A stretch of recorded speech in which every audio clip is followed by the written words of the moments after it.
የአጋዚ ጦር እየተበታተነ ነው መባሉ፣ በምዕራብ ጎጃም በፍኖተ ሰላም ዙሪያ ወረዳ ጫካ የገቡ ወጣቶችን ለመያዝ ወታደሮች ወደ አካባቢው መንቀሳቀሳቸው፣ በእንግሊዝ ውስጥ የሚገኙ አስጎብኚ ድርጅቶች ወደ ኢትዮጵያ የሚያደርጉት ጉዞ መሰረዛቸው፣ በሐረር የመንግስት ሰራተኞች የአንድ ወር ደመወዛቸውን እንዲያስረክቡ መገደዳቸው የሚሉት የዕለቱ አበይት የዜና ርዕሳኖቻችን ናቸው።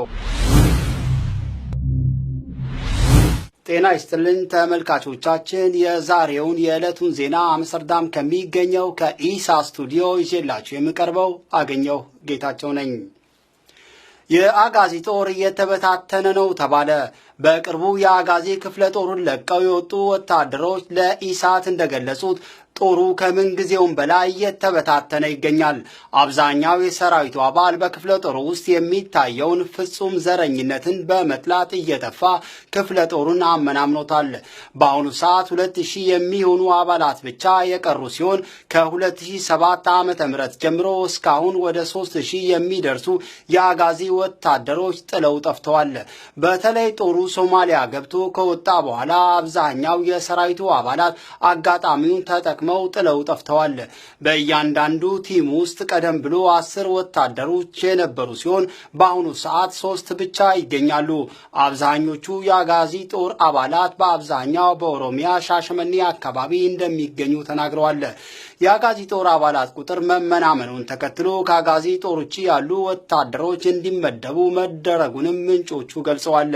የአጋዚ ጦር አባላት ሁኔታዎች ቢመቻችላቸው ሁሉም ከሰራዊቱ ለመልቀቅ ፈቃደኛ ናቸው የሚሉት አባላቱ በአሁኑ ጊዜ አጋጣሚውን እየፈለገ የሚወጣውን ወታደር ለመተካት አዲስ ምልምል ወታደሮችን ማግኘት አለመቻሉም ይናገራሉ። በሶማሊያ በአጋዚ ጦር አባላት ላይ ከፍተኛ ጉዳት መድረሱንም ወታደሮቹ ተናግረዋል። ሶማሊያ ገብተው ከፍተኛ መስዋዕትነት ቢከፍሉም በመልሱ ግን ምንም ጥቅም አለማግኘታቸውን ተናግረዋል። ከዚህም በላይ ከሻለቃ በላይ ያሉት አዛዦች ከአንድ ብሔር የተውጣጡ በመሆናቸውና ትዕዛዝ የሚሰጡትም እነሱ በመሆናቸው ተራ ወታደር ሊቃወም ቢሞክር በቀጥታ እርምጃ ይወሰድበታል ሲሉ ኢሳት በቡድን ያነጋገራቸው አባላቱ ተናግረዋል። ያው ትዕዛዝ የሚሰጡት አመራሮች ያው ከአንድ ክልል እንደሆነ ይታወቃል። አንተም መረጃ ይኖራል እና ትዕዛዝ የሚያወጡት አመራሮች ከኮሎኔል ከሻለቃ በላይ ያሉት ትግሬ ናቸው። ይደረጋል መሰለህ አንተ ወደ ግዳጅ የምትሄደው መጀመሪያ ተጠምቶ ምናምን ነው ተብሎ የሚነገር በቃ ማድረግ ብቻ ነው። አንተ ታዛዥ ብቻ ነው ምንም የምታውቀው ሚስጥር እስከሌለ ድረስ። በምዕራብ ጎጃም በፍኖተ ሰላም ዙሪያ ወረዳ ጫካ የገቡ ወጣቶችን አድኖ ለመያዝ ወታደሮች ወደ ስፍራው መንቀሳቀሳቸው ታወቀ።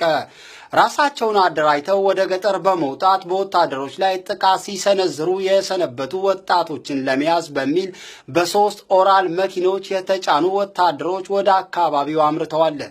ባለፈው ሳምንት ከፍተኛ የተኩስ ልውውጥ ይሰማ እንደነበር የገለጹት የአካባቢው ምንጮች ዛሬም የተኩሱ ድምጽ ይሰማ እንደነበር ተናግረዋል። ይህንኑ ተከትሎ ከፍተኛ ቁጥር ያላቸው ወጣቶች ተይዘዋል። ወታደሮች ህዝቡን እያዋከቡት መሆኑንም ነዋሪዎቹ ገልጸዋል። ከተማ በእኛ ዙሪያ ያለ ገበሬው አው ሸፍቷል ሄዷል እና ትናንትና ትንሽ ውጊያ አድርገው ነበረ።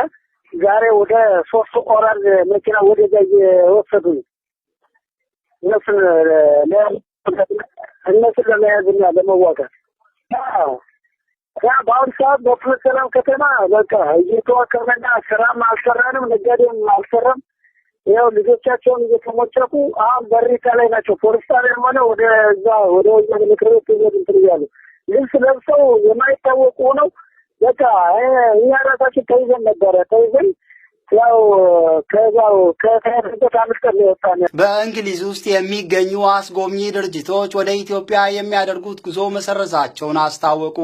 በቱሪዝም አስጎብኝነት የተሰማሩት የእንግሊዝ ድርጅቶች ለክብረ በዓላትና ለጉብኝት ወደ ታሪካዊቷ ሀገር ኢትዮጵያ የሚያደርጉትን ጉዞዎች ሙሉ ለሙሉ መሰረዛቸውን አስታውቀዋል።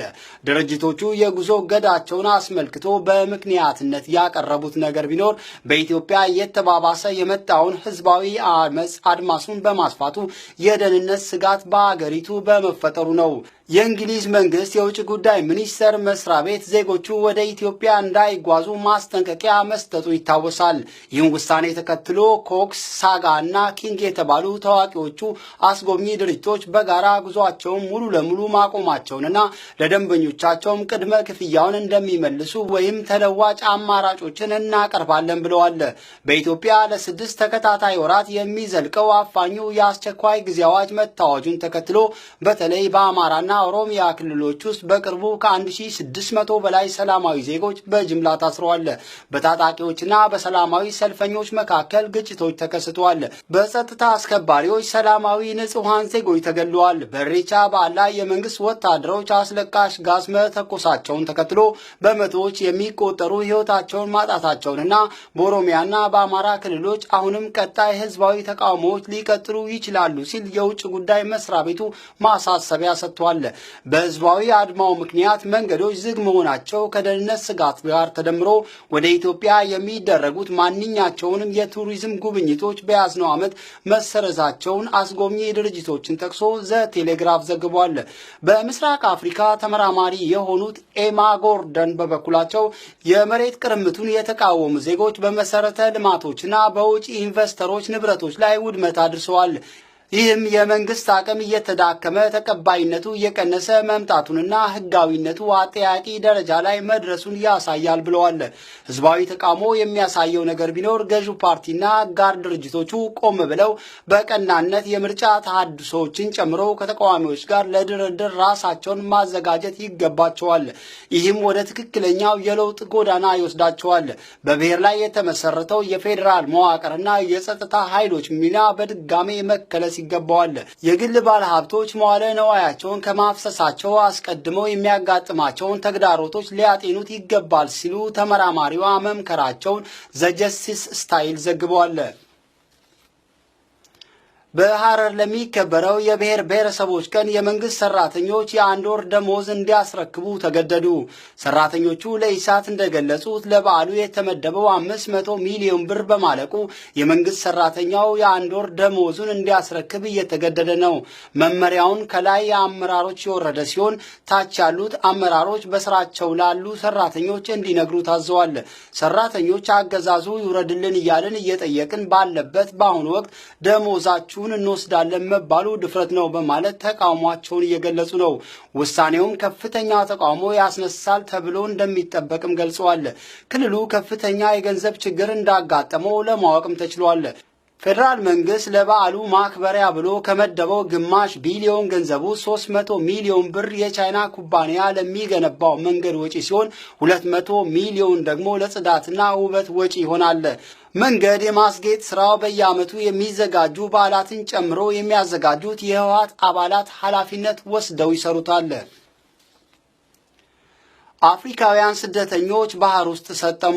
መነሻቸውን ከሊቢያ ታጁራ የባህር ዳርቻዎች አድርገው ወደ አውሮፓ ሲጓዙ ከነበሩት አፍሪካውያን ስደተኞች መካከል ቁጥራቸው ከ90 በላይ የሚሆኑት ህይወታቸውን ማጣታቸውን የሊቢያ ባህር ኃይልን ጠቅሶ አልጀዚራ ዘግቧል። የሊቢያ ባህር ኃይል ቃል አቀባይ የሆኑት አዩብ ቃሲም ስደተኞቹ እርዳታ እንዲደረግላቸው በጠየቁት መሰረት ቁጥራቸው 126 ከሚገመቱ ተጓዦች መካከል የተወሰኑትን ህይወት ታድገናል ብለዋል። በያዝነው ዓመት ብቻ ቁጥራቸው ከ3800 በላይ የሚሆኑ አፍሪካውያን ስደተኞች በሜዲትራኒያን ባህር ውስጥ መሞታቸውንና ባለፈው ዓመትም በተመሳሳይ ከ3771 በላይ ስደተኞች የማትተካ ህይወታቸውን ማጣታቸውን አልጀዚራ አክሎ ዘግቧል። ተመልካቾቻችንና አድማጮቻችን የዕለቱ ዜናዎቻችን የእስካሁኖቹ ነበሩ። ከቀሪ የኢሳት ዝግጅቶች ጋር መልካም ቆይታ።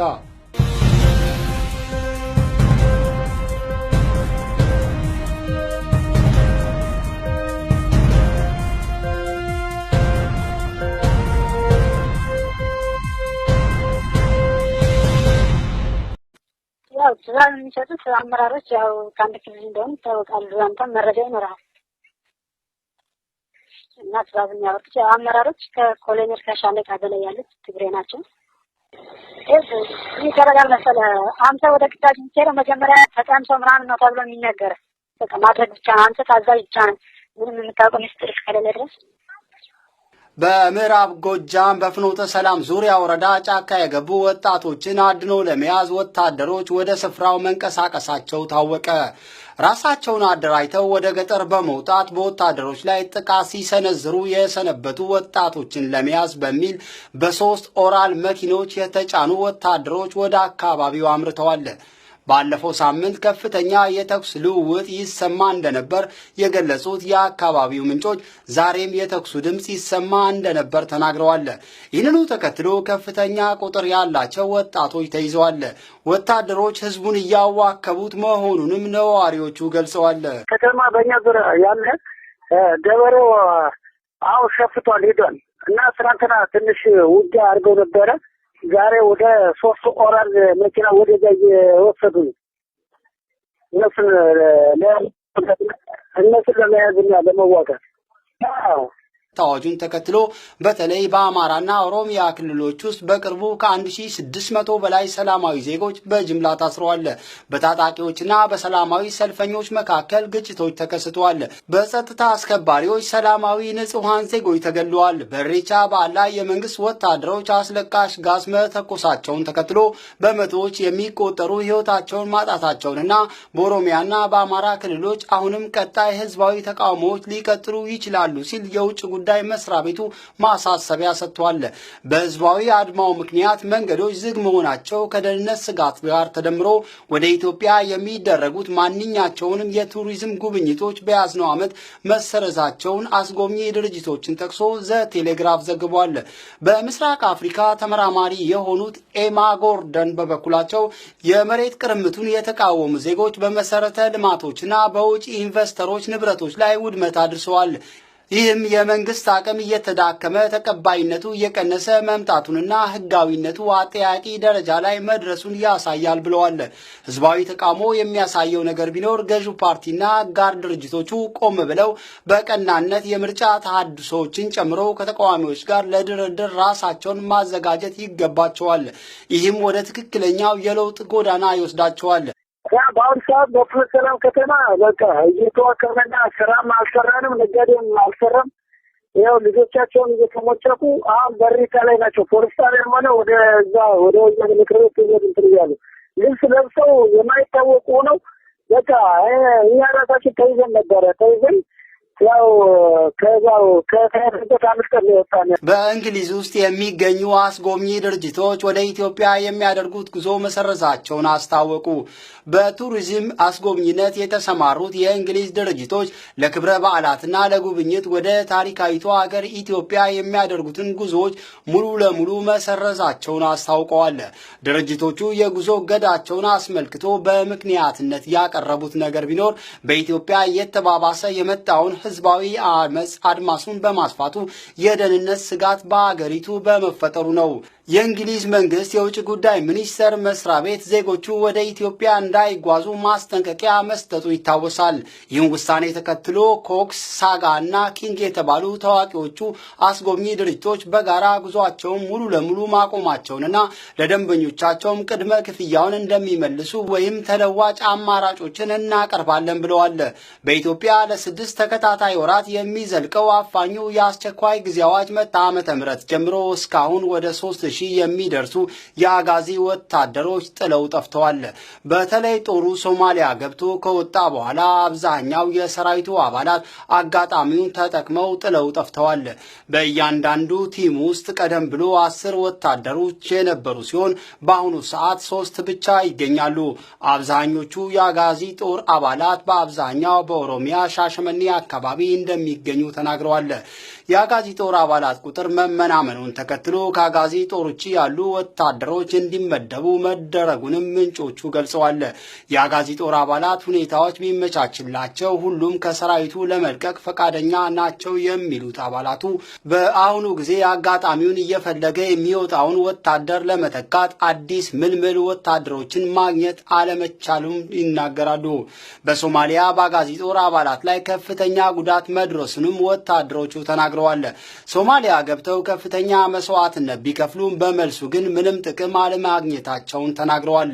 ከዚህም በላይ ከሻለቃ በላይ ያሉት አዛዦች ከአንድ ብሔር የተውጣጡ በመሆናቸውና ትዕዛዝ የሚሰጡትም እነሱ በመሆናቸው ተራ ወታደር ሊቃወም ቢሞክር በቀጥታ እርምጃ ይወሰድበታል ሲሉ ኢሳት በቡድን ያነጋገራቸው አባላቱ ተናግረዋል።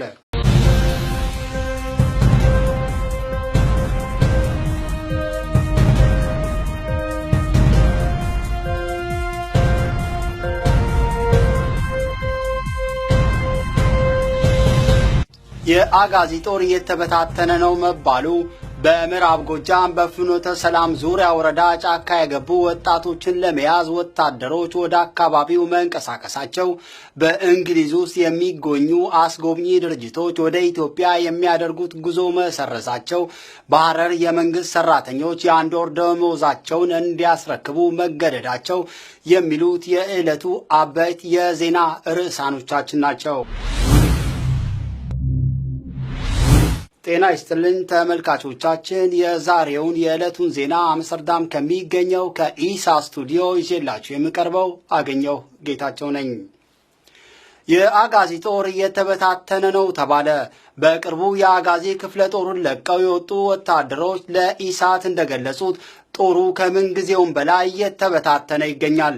አብዛኛው የሰራዊቱ አባል በክፍለ ጦሩ ውስጥ የሚታየውን ፍጹም ዘረኝነትን በመጥላት እየተፋ ክፍለ ጦሩን አመናምኖታል። በአሁኑ ሰዓት 2000 የሚሆኑ አባላት ብቻ የቀሩ ሲሆን ከ2007